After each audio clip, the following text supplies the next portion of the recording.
Tīmata hei kaupaparanga hau noiho. Heoi he pērā rawa te ngākau nui o te hapori o Ahipara ki te whare uku. Kua puta mai nei te heitara, tērā te wā, e ki katoa ai tō rātou rohe i ērā momo whare.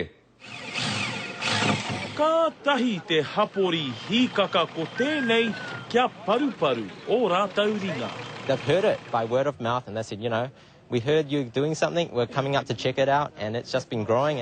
E whitu te kaunga tāngata o Ahipara, kua whai wāhi mai ki tēnei whare uku.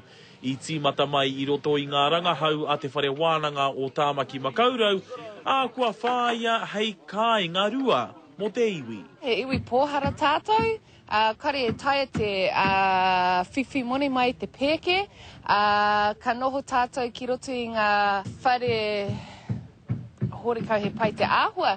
He paraki tihi noaiho te whare uku nei, me kore e mātau ai ngā whānau o Ahipara ki te whakatū kāinga pēnei mō rātou. Ko te whāinga kia kotahi mano ngā whare uku huri noa I te tai toke rau. Koe te tūmanako ki te taria wenei mahi ki tō mātou nei kāinga ki te hanga ue tai whare I kora. We are not doing this construction just to build one house.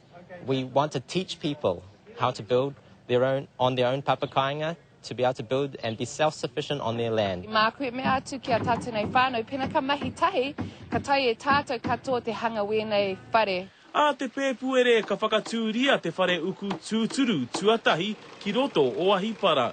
Nā wai I ki, kaore he pāinga o te noho ki roto I te pūranga paru.